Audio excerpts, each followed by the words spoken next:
don't know about you, but I'm tired of thinking about being lonely. In this video, I'm going to show you the 3 reasons why you keep staying lonely, and I'll also show you how to elevate your consciousness to defeat loneliness. You can learn how to establish the foundations in which to change your viewpoints and how you approach life. You'll be focusing on the most important thing in your life, which is you, and be changing your patterns that keep you feeling lonely. Hi, my name is Rhonda, and in this video I'm going to be talking about 3 reasons why you feel lonely. And those 3 reasons are a lack of boundaries, you're not listening to your intuition, and you're not paying attention to the synchronicity. Those 3 elements or those 3 gifts are important to be able to get into the flow of your life where it's going to make it easier.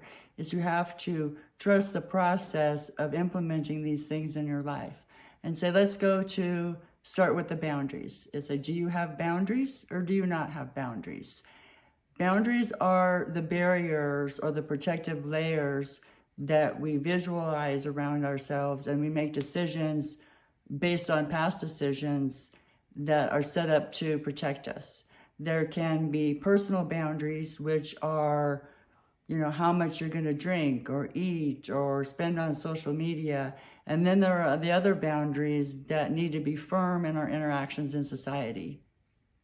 So if I take an example at work that happened to me a few years ago, is there was an employee who had worked there for only a few months, and he was supposed to be the operations manager. And there were some circumstances that led up to this event. And what happened is I pulled up in front of the place that I work, and he was standing in front of the building, pacing back and forth. And when I came up there, he started just yelling at me about something that he thought I did, but I really didn't do it. But he would not back off, and I ended up putting my hand up to keep him away from that. And after I went in the building, I was shaking so bad that I couldn't even think. So I just went home, and I told my employers, I said, I'm not coming back to work if he's still there. There's no reason for that. And it was a threat, and it was an attack, and I refused to participate in that. And that was a really strong boundary that I had set up, is people yelling at me at work and saying inappropriate things at work. And that's one of the reasons why I left. I left my job a couple of months ago because it didn't matter what I said at work, that over and over and over and over again, my boundaries kept getting crossed. And I was starting to get depressed, and you get into situations like with a job, you don't think you could leave your job to take care of yourself. But I just finally had it. I said, I'm gonna end up, someplace where I don't want to be. I was feeling very lonely because my boundaries had been violated, and I didn't really know how to explain it to people, how I felt inside. So when it comes to work, make sure that you have strong boundaries like that. Don't let people yell at you. Another example of boundaries is, say that you have decided you're dating, you're in a dating mode, and say that you have decided that if you go on a date with someone, you're going to meet them there. And so someone asks you out for a date and they want to pick you up. Well, this is a hard boundary that you have for your reasons. And so you must insist that you're going to meet them there. Because if you take that decision that you've already made and you cross over it and you start warbling back and forth saying, well, maybe it would be okay if they pick me up. Maybe this, maybe that, maybe this, maybe that.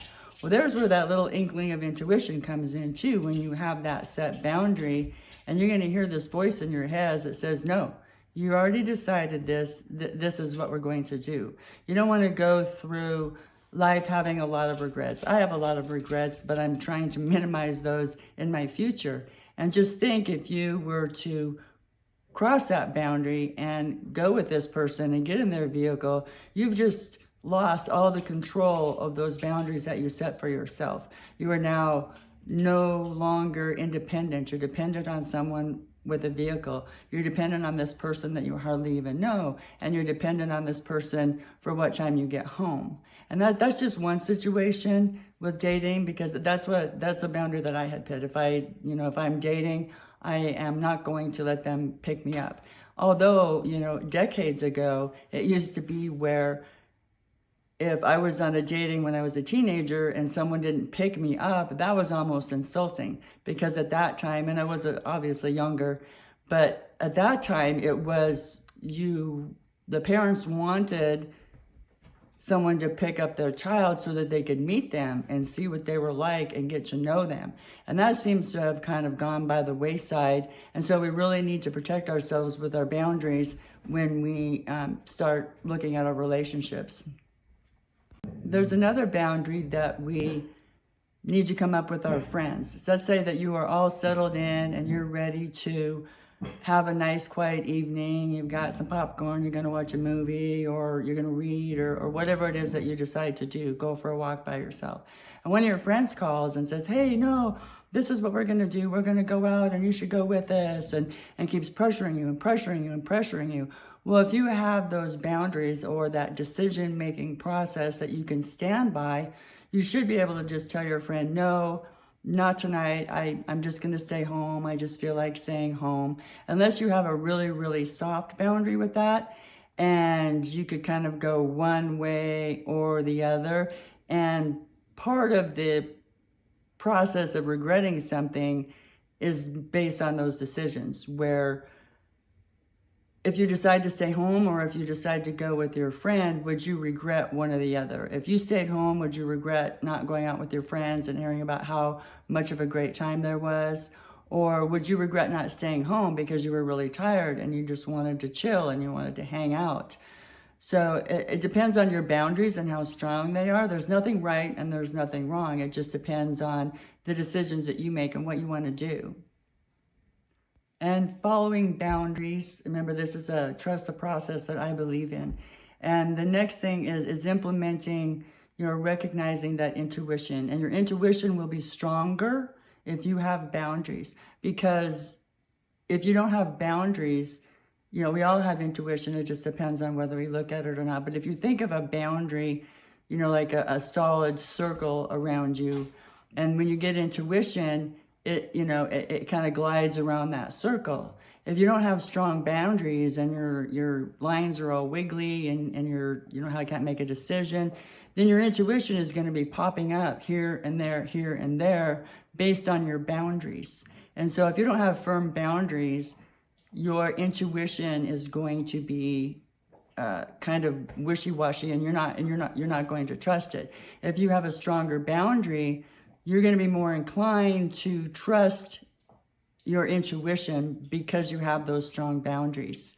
One of the things that I had an example with intuition is when I went into this gas station one day. I was walking into the gas station and this guy walked by me coming out of the door, and he accidentally brushed by me on the side, and I immediately froze, and I was like, oh my gosh.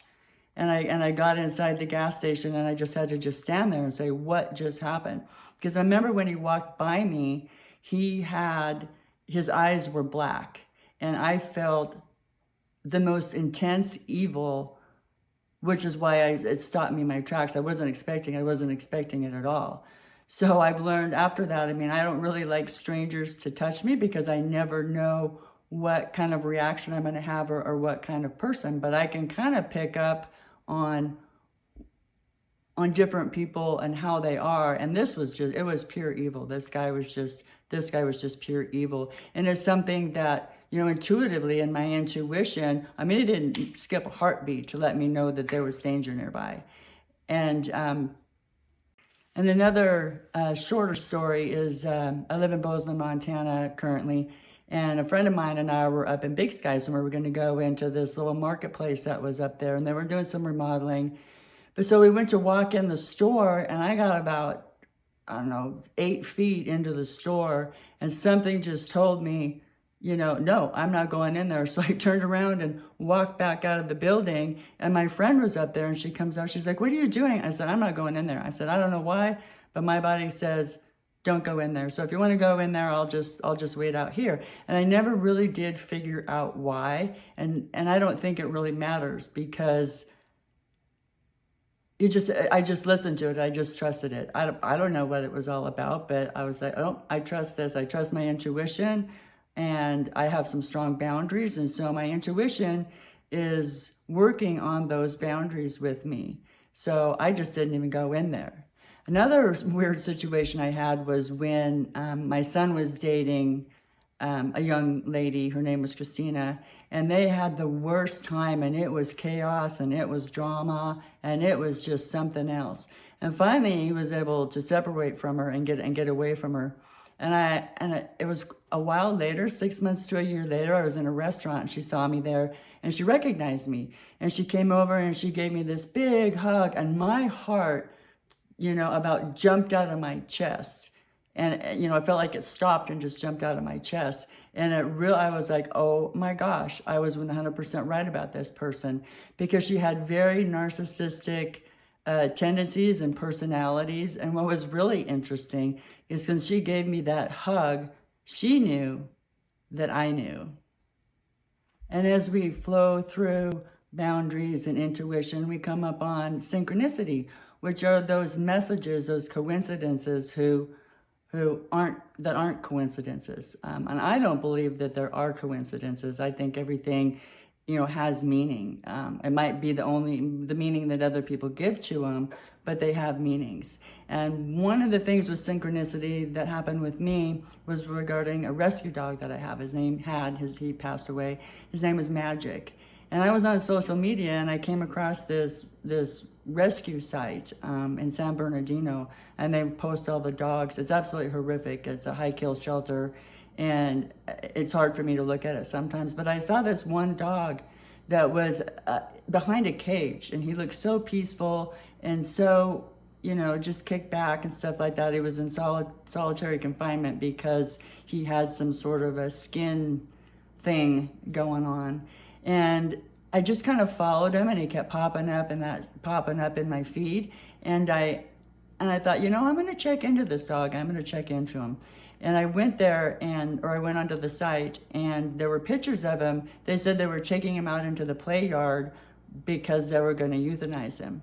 And so I just thought, I cannot let this happen to this dog. I don't know why this dog was put in front of me for some reason, and I can't let him die. He was skinny, he was malnourished, and one of his ears was cut off. He didn't have any front teeth.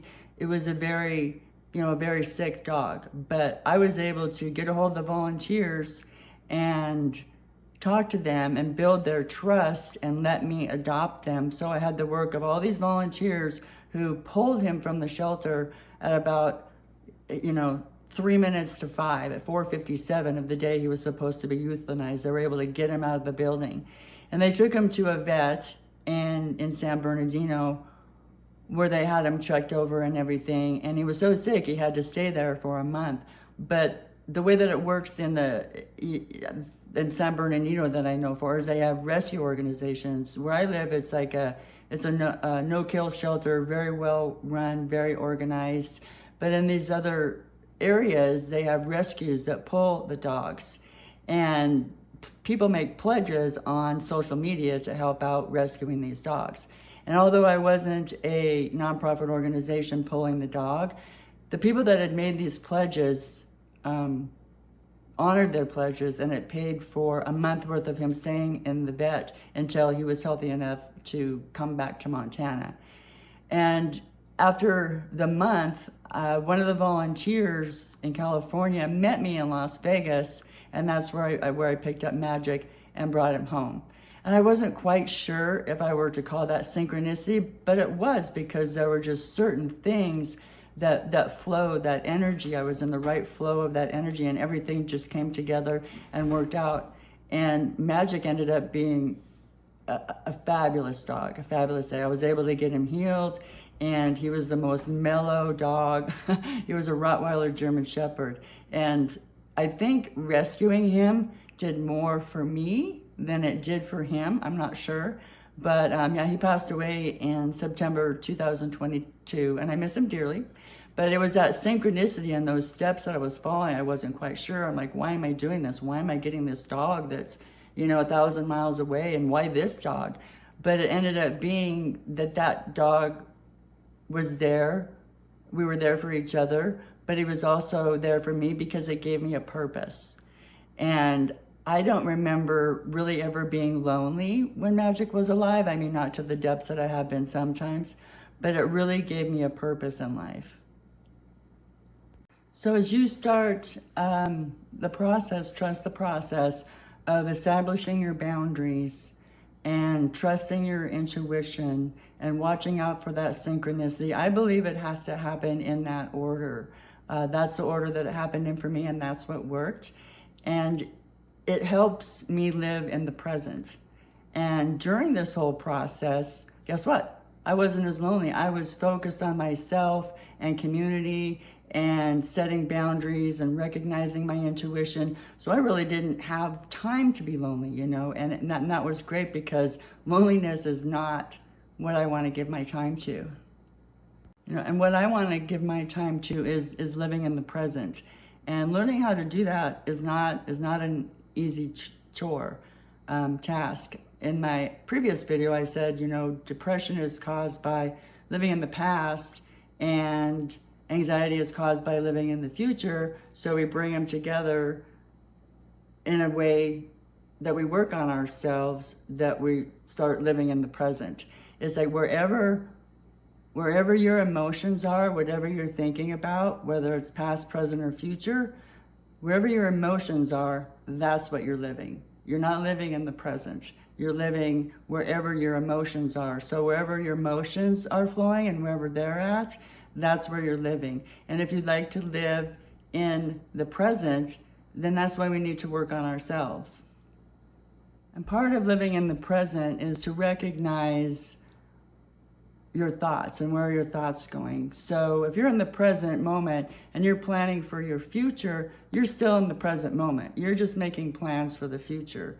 If you are worried about your child getting in an accident constantly, you don't want your child to drive because you're afraid that they're going to get in an accident. That is living in the future. That's where your emotions are. That's where the anxiety comes from. Now, if you are in a potential dangerous situation or you're being threatened, of course, these situations, these circumstances can affect our growth, but it won't stop it. It won't stop it. I'm not giving medical advice. This video is for entertainment purposes only. Hopefully it has some good advice, but I'm not giving medical advice about someone. Everything's going to change with everybody's circumstances. And so if you're in an abusive relationship or a circumstance that you don't know how to handle, then you should seek professional help or confide in a friend. And one thing we need to do throughout this process is question everything, because we are running on our subconscious. And part of elevating our consciousness is to have a little chat with our subconscious. And I did a video on this earlier, but have a little chat with the loud, noisy subconscious. And in order to be able to rise above that, I think I didn't really have to think about it. It just kind of happened. And for me, without the boundaries, I didn't recognize the intuition as well. And without the intuition, I didn't recognize the synchronicity as well. And a big thing through us growing and transforming and finding our purpose and to be the person that we want to be is watching out for energy vampires. A lot of people call them, people with narcissistic, psychopathic characteristics, but they're everywhere. And once you become in tune with this, you're going to be able to recognize an energy vampire. I missed all the signs one time, and I have to look back and say that I'm really thankful for that experience, because without that experience, I wouldn't be able to recognize it now as well as I do. So we went over the 3 reasons why you're lonely, and that is not having established boundaries, not listening to your intuition, and not recognizing synchronicity. So I hope you enjoyed my video, and we will catch you next time.